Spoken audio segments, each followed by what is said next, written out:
중국은 또 중국 경제 위기다 이런 얘기 작년에 너무 어려웠다 이런 얘기가 지금 많이 나오고 있습니다. 그래서 지금 어떻게 보면 미국이 자원 대국까지를 향해서 이렇게 막 치고 들어올 때 중국 경제 위기를 맞고 있고 이런 좀 어려운 상황에 있는 건가요? 그건 레토릭인 것 같아요. 그래서 뭐 작년에 경제 위기 무슨 피크 붕괴론이 넘쳐났는데 전 세계 주가를 보면 중국이 그 13%인가 주가가 올라가가지고 그 전 세계 28개, 29개 나라 중에서 그 13등인가 했어요. 근데 우리는 이제 28개 중에서 27등을 했죠. 마이너스. 그래서 이제 이게 망했다는 나라가 어떻게 올라갔냐 하는 건데 지금 중국을 보면은 그 이제 우리가 많이 이제 봤던 건 소비가 죽었고 부동산이 문제라고 한 건데 지금 작년 3, 4분기에 중국이 엄청난 경기 부양책을 썼어요. 그래서 제가 볼 때는 작년 3, 4분기가 저점 네. 거기서부터 이미 반등해서 올라가는 상황이고 네. 그래서 그게 무슨 효과가 있냐 뭐 이렇게 얘기를 하지만 첫 번째는 이제 PMI 지수를 봐야 되는데 이게 단기 경기를 한 90일 정도를 보는 건데 그 제조업 관리자 그렇죠. 네. 이제 제조업에서 구매 담당자들이 구매 담당자 앞으로 지수. 어떻게 보냐 하는 건데 50 이상이면 이제 낙관적으로 보는 것이고 이하면은 이제 불황이라고 보는 것인데 10월, 11월, 12월 석 달 동안 다 50 이상으로 올라와 있어요. 그 얘기는 이제 앞으로 석 달 동안의 경기를 긍정적으로 본다는 얘기죠. 그리고 두 번째가 이제 부동산이 이게 뭐 3년 반 동안 내리 빠지다가 지금 보면은 12월 달에 드디어 3년 반 만에 100대 부동산 회사들의 매출액이 드디어 이제 전년 동기 대비해서 플러스로 돌아섰어요. 그리고 베이징이나 샹하이, shenzhen 같은 대도시의 부동산 가격은 이제 빠진 상태에서 뭐 거기서 왔다 갔다 하지만 거래량이 뭐 2배, 3배 이제 확 늘어나는 이런 현상이 나타난다는 것은 부동산도 저점을 이제 돌파한 것 같다. 이제 그런 식 우리도 그렇지만 주가도 그렇지만 이제 거래량 바닥이 진짜 바닥이지 가격 바닥은 이건 치팅이 있는 거잖아요. 네네네. 그런 측면에서 보면은 그 중국의 경기나 부동산 쪽에서 시그널이 이게 긍정적인 시그널이 나와 있다. 이제 그렇게 볼 수가 있고 그래서 이제 중국의 경제 위기론 붕괴론은 얘기는 이거는 뭐 이제 2010년 초반부터 나왔던 얘기고 네. 그래서 작년도 뭐 그렇게 많이 나왔지만 이게 중국 기업들이 미국한테 그렇게 많은 제재를 받았고 한데 그 회사들 망한 회사가 있냐 이거 별로 없다는 거죠. 그리고 GDP 성장률이 얼마를 내 그럴 때 우리는 이제 중국의 소비가 안 좋다고 그러는데 중국의 소비는 마이너스는 아니에요. 2%뭐 10% 하다 2% 떨어진 건데 우리는 지금 내리 뭐 10분기째 마이너스잖아요. 마이너스죠. 그러면 이제 우리는 멀쩡한데 중국은 마이너스가 아닌데 망했다?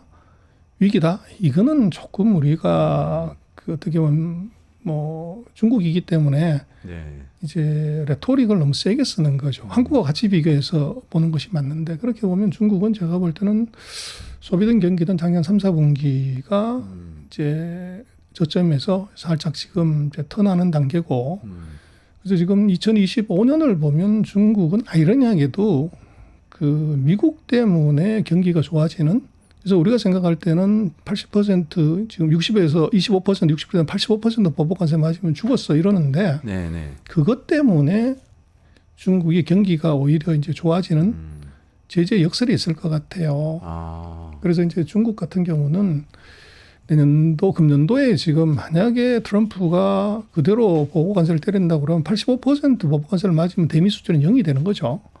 근데 그것에 충격으로 그럼 어떡할래? 가만히 있을래? 그래서 그걸 계산을 해보면은 대략 한 2.8% 정도 GDP가 마이너스가 나와요. 대미 수출이 0이 되면. 네. 그러면 뭐 5% 성장하는데 2.8이면 빼버리면 2% 성장으로 떨어지는 거죠. 그럼 그걸 중국이 견딜 수 있냐? 못 견디죠. 그래서 그게 대안이 결국은 미국 이외 지역의 수출, 그 다음에 제일 중요한 내수를 부양을 해서 그 충격을 완화시키겠다. 요게 이제 중국의 전략입니다. 그래서 금년도는 아이러니하지만 미국의 큰 폭의 보복 관세가 때리면 때릴수록 중국은 내수 경기 부양을 위해서 엄청난 물량 정책을 쏟아부을 것 같아요. 그리고 재정 지출을 할 거란 말이죠. 재정 지출, 통화, 뭐 이거 다 같이. 그래서 아마 역대 최대 재정 지출을 아마 할 것 같고, 통화 증가율 마찬가지로 작년이 뭐 최근 10년 중에 가장 낮았는데, 이게 지금 중국은 지금 물가가 뭐 0. 몇 %니까 돈을 풀더라도 인플레이션의 가능성이 없어요. 그래서 아마 금년에는 그 재정 정책, 통화 정책을 아마 2008년 이후에 가장 세게 쓸 겁니다. 그래서 그렇게 되면 뭐 경기든 주식이든 결국은 돈 풀면 이제 죽은 고양이도 튀어오른다는 말이 있듯이 그 미국도 그렇지만 중국도 사실은 마찬가지입니다. 그래서 오히려 우리가 너무 이제 미국의 보복 관세 때문에 중국이 죽었다는데 너무 많이 포커스를 하는데 지금 중국의 GDP에서 수출이 차지하는 비중이 17% 정도고 미국으로 하는 게 그중에 15%밖에 안 돼요. 네네네. 그래서 토탈리 보면은 대략 한 2.78% 정도의 마이너스 효과 그 정도이기 때문에 그것들을 이제 완충하기 위한 정책이 아마도 그 트럼프 취임하고 나서 그리고 양회의하는 3월 초 사이에 아마 이제 줄줄이 쏟아질 가능성이 높죠. 아, 그럼 1월 하순부터 2월까지. 그렇죠. 그래서 1월 들어서 중국 주가가 이제 옆으로 정체하거나 소폭 빠지는데 제가 볼 땐 그것은 그 대기 심리. 그래서 중국도 지금 뭐 연초가 되면 여러 가지 경제 정책을 발표해야 되는 아무 얘기는 안 하고 있어요. 그런데 1월 20일에 트럼프가 무슨 얘기인지 하는지 보고 맞대응을 할 가능성이 있고 또 지금 중국 입장에서는 뭐 뭘 하겠다고 세게 얘기를 했을 때 트럼프가 1월 20일 취임하면 더 세게 얘기해버릴 수가 있는 거죠. 그럼 매를 버는 효과가 나올 수가 있어요. 그래서 그런 것 때문에 이제 관망을 하고 있고 이제 준비는 하고 있지만 그냥 액면에 다 당하고 그냥 뭐 이럴 거냐 그럴 가능성은 제가 볼 때 0이라고 봅니다. 오히려 굉장히 강한 경기 부양책이 나오면서 또 이제 증시 같은 경우에는 반등을 할 가능성도 있다. 그렇죠. 이런 말씀을 그래서 재미난 것은 미국이 여전히 뭐 AI나 반도체들이 강세인데 그 재미난 건 최근 한 2개월, 3개월 보면 중국도 반도체주들이 초강세입니다. 아, 그래요? 그래서 뭐 대표적인 우리 삼성전자는 뭐 주가가 계속 빠졌지만 중국의 대표적인 반도체가 SMIC 중심국자라는 회사인데 이 회사의 주가는 거의 사상 최고치를 최근에 갱신을 해요. 네. 그 얘기는 미국이 제재를 계속적으로 하지만 반도체 국산화에 정부의 지원이 워낙 세고 그다음번에 전 세계 반도체 시장으로 보면 중국이 자기네 자체적으로 쓰는 시장이 한 27, 8%고 그 OEM, 우리 핸드폰이나 TV를 중국에 위탁해서 만드는 것까지 합치면은 전 세계 반도체 소비의 50에서 60%를 중국이 써요. 그러다 보니까 내수 시장 자체가 중국이 무지막지하게 큰 거죠. 그러다 보니까 매출이 계속 늘게 되고 정부가 대규모 지원을 하면서 기술 개발이 같이 이루어지는 이런 이야기도 미국이 제재하지 않았으면 정부도 그렇게 열심히 이제 뭐 그 국산화하지 않고 또 기업들에 대해서도 열심히 마케팅 안 했을 건데 이게 살아남으려고 노력을 무지하는 이제 와중에서 경쟁력이 생겨버리는 거죠. 그래서 그게 사실은 불상사입니다. 그래서 우리로서는 뭐 삼성전자 주가가 왜 빠지냐고 그러는 뭐 원 오브 더 이유 중에 하나가 중국의 반도체 회사들의 굴기 약진을 얘기하거든요. 그런데 미국의 제재를 받으면 다 죽어버려야 되는데 어떻게 삼성전자까지 위협하는 단계로 왔냐 그러면 바로 그겁니다.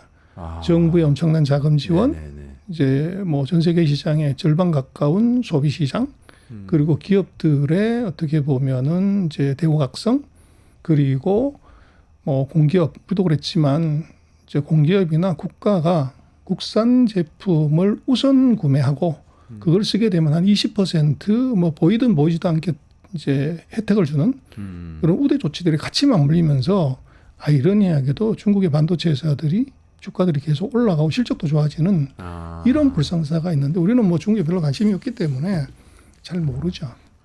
예전에 이건희 삼성 회장이 그 선대 회장이죠. 그분이 매기론을 펼친 적이 있는데 뭐 매기가 와서 막 이렇게 괴롭혀야지 물고기들이 다 자강해가지고 강하게 된다. 그러면 기업이 경쟁해야 살아남는다 이런 얘기였는데 오히려 미국의 중국 규제가 중국 반도체에 살리고 삼성전자는 오히려 약하게 만들었다. 이런 교훈이 나오네요. 삼성전자는 어떻게 보세요? 이런 상황에서 벗어날 수 있을까요? 이거 마지막으로 좀 여쭤보고 싶은데요. 시간이 걸릴 것 같아요. 그래서 뭐 한번 이제 뭐 타이밍을 놓치게 되면 이제 반도체도 뭐 디램 파운드리 또 핸드폰 뭐 이런 쪽에서 놓고 보면 1등하던 놈 1등하는 것은 뭐 당연한 거지만 1등이 2등으로 갔을 때 샥은 굉장히 커지죠. 근데 지금 삼성이 뭐 최근 3, 4년 사이에 이제 헛발질하는 바람에 모든 분야에서 이제 2등으로 내려앉는 것. 그래서 이거를 어떤 한 개 품목에서라도 다시 1등하는 거를 보여줘야 이제 뭔가가 생기는데 뭐 제일 중요한 게 반도체죠. 네. 그래서 반도체에서 지금 조금 어려운 얘기이긴 한데 그 ABC 뭐 이런 말을 써요. D램을 만들 때. 그래서 지금 새로운 HBM을 이제 하냐 못하냐가 이게 관건이고 미국이 그걸 써주냐 안 써주냐 주는 건데 이제 C레벨 10나노 정도의 가늘기로 이제 그 D램을 만드는 것 요게 지금 이제 그 엔비디아의 최신 그 GPU 칩에 같이 붙는 거예요. 근데 그거를 삼성이 아직도 콜 테스트를 통과를 못했어요. 그래서 요거를 이제 그 통과를 하냐 못하냐, 요게 굉장히 중요한 변곡점이 될 것 같고 삼성도 지금 그 사태가 난 지가 벌써 이제 6개월 가까이 됐기 때문에 뭐 정말로 목숨 걸고 해보는 거죠. 그래서 삼성의 역량으로 보면 제가 볼 때는 이게 뭐 불가능하다 이런 건 아닐 것 같고 아무도 앞으로 이제 요즘은 이제 반도체가 그 생산 공정이 길어요. 그래서 보통 뭐 5, 60일 정도 가는데 HBM 같은 경우는 그보다 더 긴 3, 4개월 정도 가기 때문에 네네. 설계하고 제품 다 끝냈다고 하더라도 웨이프 투입해가지고 물건 나오는데 석 달에서 넉 달이 걸리는 거죠. 네. 그러다 보니까 지금 기술이나 뭐 개발해서 완성을 했다고 하더라도 효과가 나려고 하면은 최하 아무리 빨라도 6개월 정도 시간이 걸린다는 겁니다. 네. 그래서 이제 그 정도 시간을 놓고 보면 금년 뭐 상반기 말 또는 하반기 초 네. 이때에 이제 삼성의 시그널이 이제 뭐 나오지 않을까 싶고 뭐 그 사이에서는 이제 말만 많지 이게 쉽지 않은 이제 그런 상황이고 또 뭐 전체적으로 그 3, 4분, 4, 4분기나 1, 4분기는 뭐 계절적인 비수기예요. 네. 그러다 보니까 반도체 경기 전체가 수급이 아마 약간 오버서플라이 느낌이 있어요. 그러면 이건 뭐 바닷물의 온도가 바뀌면 큰 고기든 작은 고기든 다가 이제 문제가 되니까 아마 그런 뭐 경기 요소 그다음에 삼성 내부적인 그런 이제 자강의 시간 뭐 그렇게 보면 조금 삼성은 뭐 조금 더 고생하지 않을까. 그러나 삼성의 역량 실력 뭐 지금 하이닉스도 그렇고 마이크론도 그렇고 뭐 HBM 잘한다고 그러지만 그 상당수의 인력들은 전부 엑스 삼성맨이란 말이에요. 네. 네. 네. 그래서 그렇게 놓고 보면 삼성의 뭐 저력이 완전히 없어졌다. 그렇게 볼 수는 없을 것 같고 잠깐의 방심이 한 방에 훅 갔던 이제 그런 상황인데 한 6개월 정도 그 타임 호라이즌에서 아마 삼성의 변화는 아마 있지 않을까 그렇게 생각합니다. 그때 혹시 또 반전 못 이루면 장기적으로 또 큰 문제가 심각한 문제가 있을 수 되죠. 있겠네요. 6개월 안에 승부를 봐야 되겠습니다. 전병서 소장님하고 트럼프와 중국과의 관계부터 시작해서 지금 삼성전자까지 쭉 한번 말씀 잘 들어봤습니다. 저는 전병서 소장님하고 여기서 인사드리고 물러가도록 하겠습니다. 고맙습니다. 유튜브 구독하고 실시간 채팅과 댓글을 남기시면 매일매일 7,000TTCO를 드립니다. 참여 방법은 통통물 어플을 다운로드하고 회원가입과 로그인을 해주세요. 마이페이지에서 나의 회원 고유 번호를 복사해주세요. 유튜브 구독 후 실시간 채팅이나 댓글창에 고유 번호를 한 번만 입력하면 준비 끝! 지금 유튜브 채팅과 댓글 쓰기 참여하고 7,000TTCO 받아가세요.